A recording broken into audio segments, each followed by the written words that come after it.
समस्त चिंतनशील प्राणी मात्र को मेरा प्रणाम।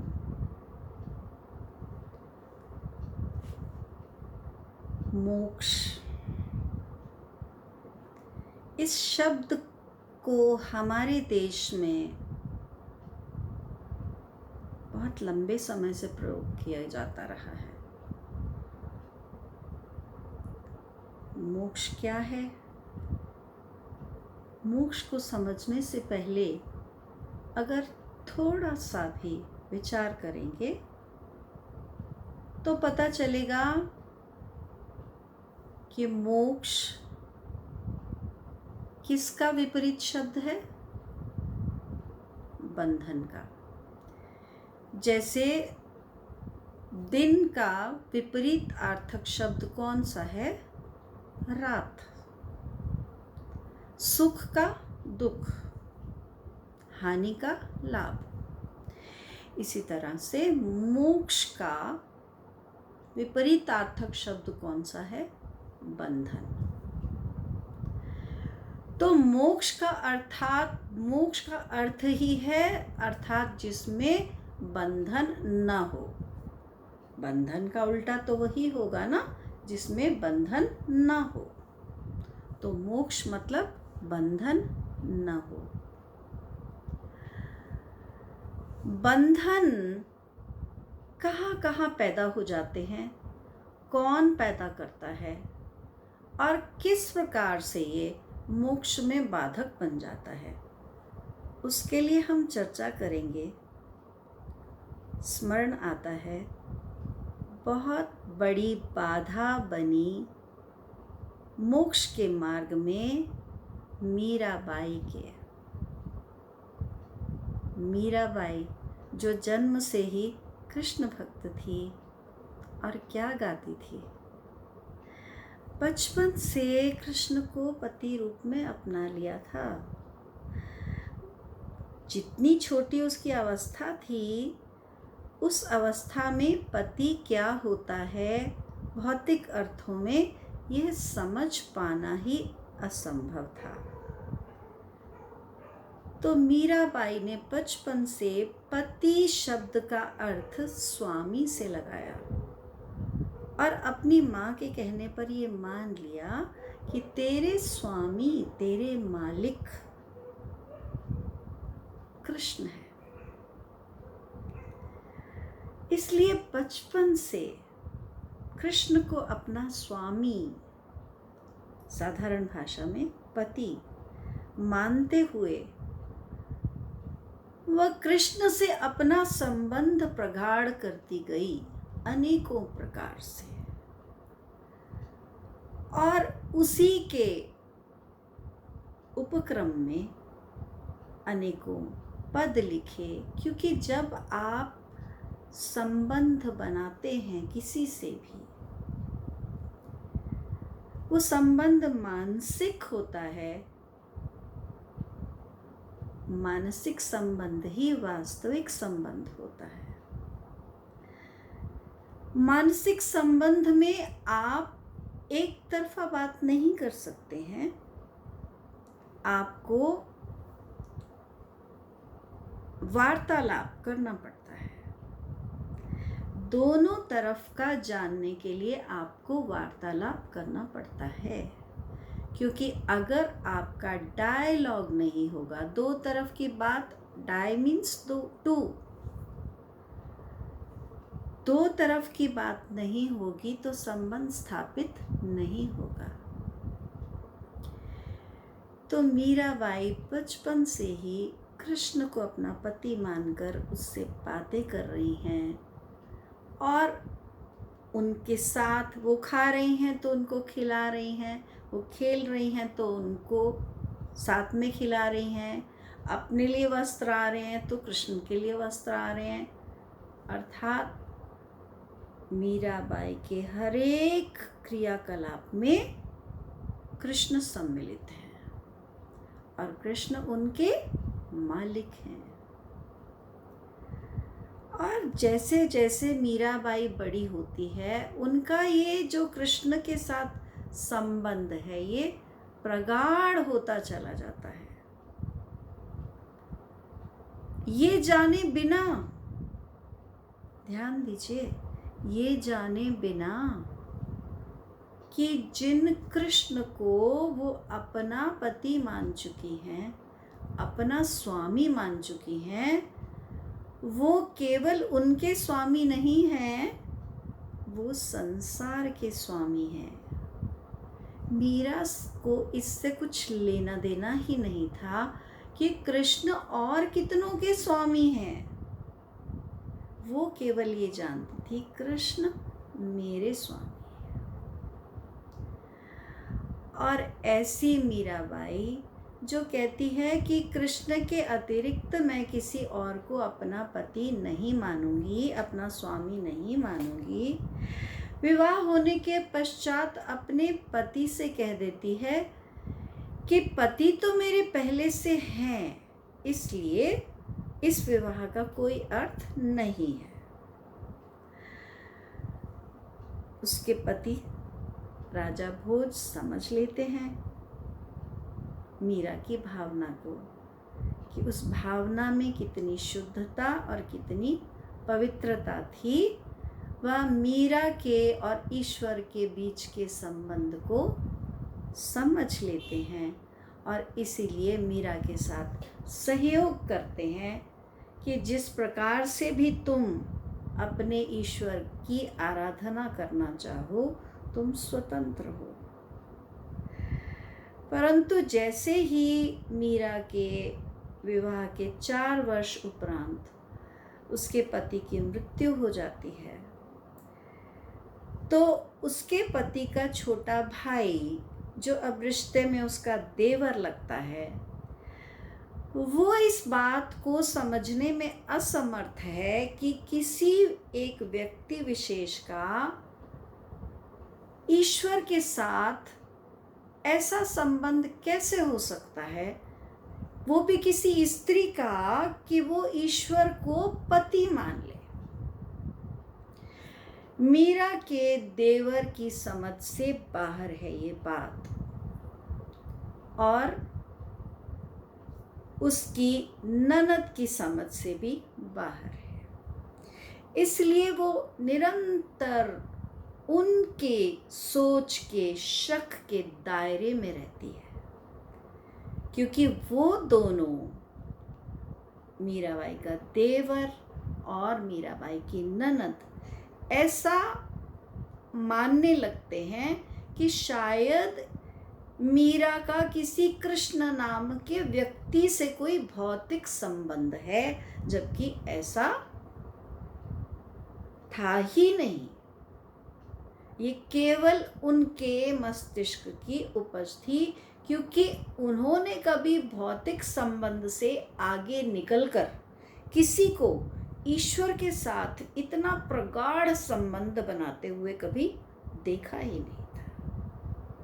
इसलिए उनकी सामान्य समझ से ये ऊपर की बात थी। मीराबाई अपने विश्वास में, जो उसने कृष्ण के साथ अपना प्रगाढ़ संबंध बचपन से बनाया था, उसके प्रति वो इतनी समर्पित थी कि जब इन दोनों, उसके देवर और ननद की समझ के हिसाब से वो एक उल्टा कुल कलंकिनी कहलाई, तो भी उसने परवाह नहीं की कि मेरे ऊपर कौन से आरोप लग रहे हैं। वो अपने उस संबंध को, जो उसने कृष्ण के साथ, कृष्ण को अपना स्वामी मानते हुए, और वो संबंध भले ही उसका बचपन का था और उसे शायद बचपन में ये नहीं पता था कि कृष्ण तो पूरे संसार के मालिक हैं, परंतु जब वो बड़ी हुई और उसने इन लोगों का संदेह देखा और समझा, तो एक तरफ वो अपने विश्वास पर दृढ़ रही, परंतु साथ ही साथ उसके अंदर ये समझ भी पनप गई कि मैं जिस कृष्ण की आराधना करती हूँ, मैं जिस कृष्ण की को अपना पति, अपना स्वामी मानती हूँ, वो सिर्फ मेरे स्वामी नहीं, बल्कि वो ऐसे समर्थ ईश्वर के स्वामी हैं, इस ब्रह्मांड के स्वामी हैं कि वो समस्त संसार के रचनाकार हैं और सभी के जन्मदाता हैं, क्रिएटर हैं। ये समझ मीराबाई में और लोगों के संदेहों को झेलते झेलते आ गई, क्योंकि जिसे कहें व्यवहारिक रूप से तो उसने कभी जाना ही नहीं कि भौतिक पति क्या होता है। अब मीराबाई, जिसकी समझ बचपन से लेकर बड़े होने तक इतनी विकसित हो गई थी कि उसका संबंध ईश्वर के साथ कृष्ण के रूप में शुरू हुआ, परंतु अब वो जान चुकी थी कि वो कृष्ण सबके स्वामी हैं। तो मीराबाई ने एक दिन, जब कबीरदास जी और रैदास जी, जो कि ये दोनों ही रामानंद जी के शिष्य थे, वो रामानंद जी जो रामानुजन जिन्होंने मोक्ष का मार्ग बताने के लिए विस्तार में ग्रंथ लिखा, उसी रामानुजन के परंपरा से चौथी पीढ़ी में आते हैं रामानंद। और रामानंद के दो शिष्य, अनेकों शिष्यों में से, जैसे रामानंद के अन्य शिष्य सदन कसाई भी था और सेन नाम का नाई भी था, और कबीर तो जाति से जुलाहे थे और रैदास काम से चमार थे। कबीरदास जी का भी कर्म जुलाहे का ही था। तो रामानंद जी ऐसे पहले गुरु रहे रामानुजन परंपरा में भी, जिन्होंने मोक्ष सबको प्राप्त होना चाहिए, मोक्ष का मार्ग सबके लिए सुलभ होना चाहिए, ऐसा विचार मन में रखते हुए उन्होंने इन बेड़ियों को तोड़ा, सर्वप्रथम इस बंधन को तोड़ा कि मोक्ष का मार्ग केवल ब्राह्मणों के लिए अथवा ब्राह्मण पुत्रों के लिए है। उससे पहले केवल ब्राह्मण पुत्रों को ही ये मोक्ष मार्ग की दीक्षा दी जाती थी, परंतु रामानुजन ने सभी जाति के लोगों को अपना शिष्य बनाया और उनके दो शिष्यों में थे कबीरदास जी और रैदास जी, जिनका भजन मीराबाई ने सुना। और फिर रैदास जी ने विस्तार में मीराबाई को ये समझाया कि जिस ईश्वर के साथ तुमने अपना संबंध इतना प्रगाढ़ कर लिया है कि दुनिया की कोई ताकत अब तुम्हारे और उस ईश्वर के संबंध के बीच में नहीं आ सकती, कहीं अड़चन नहीं बन सकती है, मगर वो ईश्वर कई नामों से जाना जाता है और कृष्ण उसका एक नाम है। इस बात को मीराबाई ने तब समझा जब रैदास जी ने मीराबाई को समझाया, और जब मीराबाई ने कृष्ण को उसी ईश्वर के रूप में देखा जिसके अनेकों नाम लोगों ने रखे हैं, ईश्वर ने स्वयं तो नहीं रखे, तो जो उसको जिस नाम से बुलाता है वो ईश्वर एक ही है, उसको जिसने जो नाम रख दिया उसके लिए, वो उस नाम में ईश्वर उसके लिए विद्यमान है। तो मीराबाई जब समझ गई कि कृष्ण भी वही हैं और राम भी वही हैं, तो फिर मीराबाई क्या गाती हैं? फिर मीराबाई गाती हैं,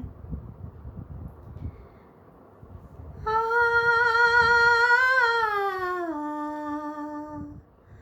आ,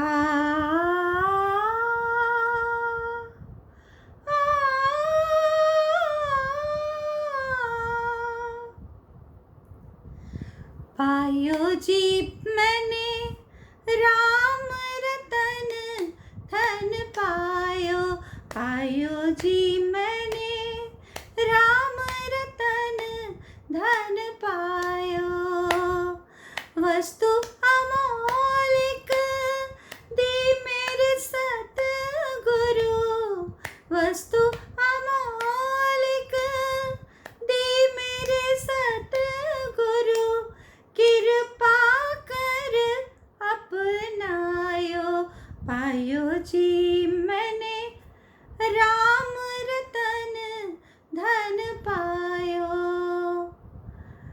तो वो मीराबाई जो कहती थी कि केवल कृष्ण मेरे पति हैं, अर्थात कृष्ण के अतिरिक्त तो मैं किसी अन्य को स्वामी मानने को तैयार नहीं हूँ। तो जब तक उसे ये समझ नहीं आया कि राम और कृष्ण ये केवल नाम हैं, उस ईश्वर के दो नाम हैं और एक ही शक्ति के अनेकों नाम हो सकते हैं। जब एक घर में पैदा होने वाले एक बालक के 10 नाम हो सकते हैं, तो उस एक ईश्वर के इतने सारे मनुष्यों द्वारा रखे गए हजारों नाम क्यों नहीं हो सकते? बिल्कुल हो सकते हैं। तो अलग नामों के भ्रम में पड़कर ईश्वर को अलग अलग समझना, बहुधा देखा जाता है कि किसी ने अपना इष्ट महादेव को बना लिया, शिव को बना लिया, और किसी कारणवश उसे लगा कि नहीं नहीं, मुझे तो दुर्गा को प्रणाम करना है। तो कहीं ना कहीं मन में ग्लानि आ जाएगी अगर वो भिन्न समझेगा, अगर वो समझेगा दुर्गा अलग है और शिव अलग है। क्योंकि हमारी सनातन संस्कृति में ये इतनी गहराई से और इतना विस्तृत रूप में समझाया गया है कि जो ठीक से नहीं समझता उसका भ्रमित होना पक्का है। एक ईश्वर, एक सुपर पावर पूरा ब्रह्मांड बना सकता है, यूनिवर्स बना सकता है, तो क्या जिस प्रकार से कोई इंसान एक इंस्टीट्यूशन बनाता है, कोई संस्था बनाता है, तो उसके अंदर अलग अलग कामों को करने के लिए अलग अलग डेजिग्नेशन पे लोग रखे जाते हैं। इसी तरह से जो सुप्रीम पावर है उसने आगे अपनी पावर्स कैसे डेलीगेट की अलग अलग काम करने के लिए, उसको सनातन धर्म के पुराणों में देवी देवताओं के द्वारा, चित्रों के द्वारा उसी को वर्णित करने का प्रयास किया गया है कि उस एक ईश्वर के द्वारा अलग अलग क्या क्या विभूतियां बनाई गई अलग अलग काम करने के लिए। तो जो ईश्वर है वो एक है, सुप्रीम पावर एक है। तो मीरा जैसे कंफ्यूज्ड थी उसी तरह से पूरे संसार में अनेकों लोग भ्रमित रहते हैं जब तक उन्हें संत रैदास जैसा कोई गुरु न मिल जाए अथवा ईश्वरीय कृपा से उन्हें ये ज्ञान स्वतः न हो जाए किसी न किसी अनुभव के आधार पर। फिर मिलेंगे। प्रणाम।